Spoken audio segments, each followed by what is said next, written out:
ऐसे बहुत सारे केसेस आते हैं जिसमें बढ़ती उम्र हो चाहे नॉर्मल एज हो, अंडर 30 हो, एग की साइज छोटी रह जा रही है। अब छोटी एग की साइज है जिससे कि कंसीव नहीं हो रहा, एग अच्छे से फर्टिलाइज नहीं हो रहा और इम्प्लांट नहीं हो पा रहा है। अब ऐसे में क्या करना चाहिए, डू एंड डोंट्स क्या हैं, कौन कौन सी चीज़ों में लापरवाही हो रही है जिससे कि एग साइज छोटा रह जा रहा है। तो बढ़ती उम्र हो चाहे नॉर्मल एज हो, एग का साइज अगर नहीं आ रहा है तो आज के वीडियो आपको टोटल गाइडेंस देगा जिससे कि आप नेचुरली एग साइज इंप्रूव कर सकते हो। आइए सीखते हैं।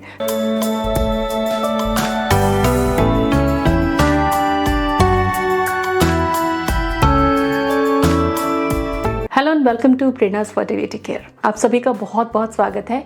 आप सभी का प्यार, आप सभी का स्नेह हर दिन हमें मिलता है, लेकिन अगर अभी तक आपने चैनल सब्सक्राइब नहीं किया है तो जरूर करें। 17 या 18 mm अगर एग साइज आ जाता है फॉलिकुलर स्टडी में तो इसे हम कंसीव करने के लिए एक बेस्ट एग साइज मानते हैं। ये मेडिकल साइंस में ये चीज़ बड़ी क्लियर है कि इतना साइज आना चाहिए एग का, तो एक हेल्दी प्रेगनेंसी उस एग से हो सकती है, बट नहीं आता है।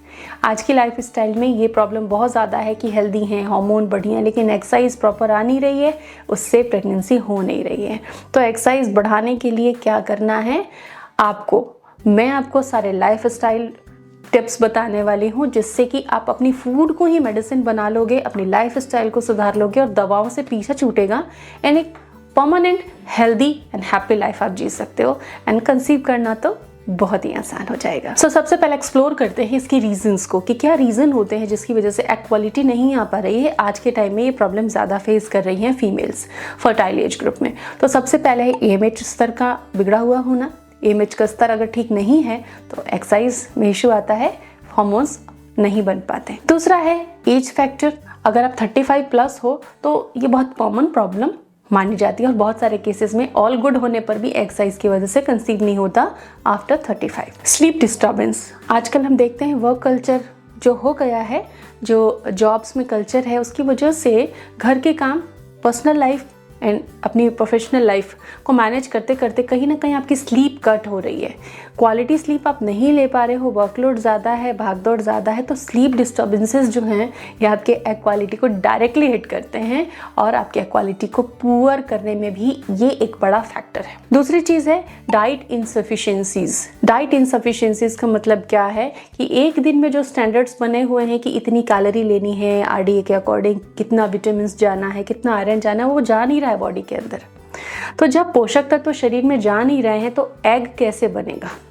शुक्र धातु अगर पुष्ट होती है तो उसी से एग और स्पर्म तैयार होते हैं, लेकिन शुक्र धातु को पुष्ट करने के लिए अब शरीर में पोषक तत्व ही नहीं जा रहे हैं। सो हम इसी पे काम करेंगे। हम सीखेंगे कि किन किन फैक्टर्स को हमको करेक्ट करना है। सबसे पहले आपको ये चीज़ याद रखनी है कि जो भी वाइट चीज़ होती है, वाइट शक्कर अगर आप खा रहे हो तो सीधे एग का साइज पुअर होगा। क्यों? क्योंकि वाइट शुगर का जो स्ट्रक्चर होता है वो काफ़ी हद तक मिलता है एस्ट्रोजन से, और अगर वाइट शुगर आप ज़्यादा ले रहे हो, ब्लड स्ट्रीम में शुगर ज़्यादा जा रही है तो एस्ट्रोजन बॉडी बनाना कम कर देती है। कोई स्ट्रक्चरल सिमिलैरिटीज़ की वजह से बॉडी कंफ्यूज होती है। तो आपको वाइट शुगर नहीं खाना है, लेकिन वाइट शुगर केवल वाइट शुगर ही नहीं होती है, वाइट और भी चीज़ें जैसे कि मैदा है, मिठाइयाँ हैं, आप छोले कुलचे खा रहे हो जिसमें मैदा पड़ा हुआ है, आप ढेर सारा वाइट राइस खा रहे हो, शक्कर तो छोड़ दिए लेकिन अब गुड़ पर आ गए। तो गुड़ और शक्कर में 19-20 का ही तो फ़र्क है। इसकी बजाय आप मीठे की मात्रा कम करें। खजूर या शहद का फिर भी आप इस्तेमाल कर सकते हैं शक्कर या गुड़ की बजाय, लेकिन वो भी कम मात्रा में करना है। इसके अलावा मैदे से बनी कोई चीज़ आपको यूज़ नहीं करनी। कोई भी चीज़ जिसमें डायरेक्टली और इनडायरेक्टली मैदा, शक्कर, इन चीज़ों का इस्तेमाल हुआ है, ये आपकी एग क्वालिटी के लिए आप यूँ कह सकते कि जहर है, नहीं लेना है आपको। क्या खाना है आपको? ढेर सारी दालें खानी है, सब दालें खानी है। जितनी दालें होती हैं सारी दालें आप खरीद के लाइए और रोटेशन में उसको हर दिन कुक कीजिए, क्योंकि हर दाल से अलग अलग अमाइनो एसिड मिलता है और वो सारे अमाइनो एसिड आपकी बॉडी को चाहिए होते हैं अच्छी एग क्वालिटी के लिए। इसके अलावा बीन्स खा सकते हैं, ढेर सारी हरी पत्तेदार सब्जियां आप खा सकते हैं, फ्रूट्स और उनके जूसेज जो घर में फ्रेश बने हैं वो आप ले सकते हैं, स्मूदीज ले सकते हैं, ओट्स खा सकते हैं, बाजरा ज्वार जितना देसी खाना है आप वो खा सकते हैं। कि आपको क्या क्या न्यूट्रिशन चाहिए उसके लिए आप सप्लीमेंट्स भी ले सकते हैं। कई सप्लीमेंट हम भी सजेस्ट करते हैं, अदरवाइज आप अपने डॉक्टर से भी डिस्कस करके सप्लीमेंट ले सकते हैं।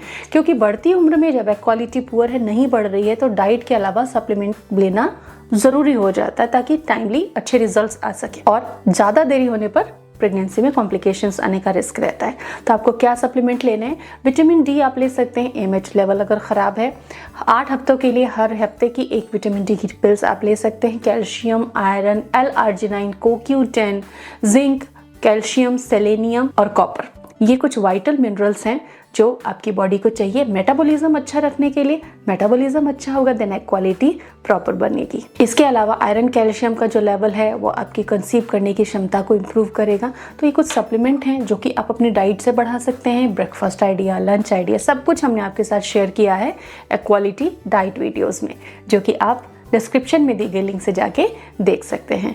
तो आप अपनी एग क्वालिटी खुद ही सुधार सकते हैं। स्ट्रेस कम करना है, स्लीप साइकिल करेक्ट करनी है, 7-8 घंटे की नींद लेनी है, आपको सुपर वुमन नहीं बनना है, वर्कआउट करना है, हेल्दी डाइट लेना है।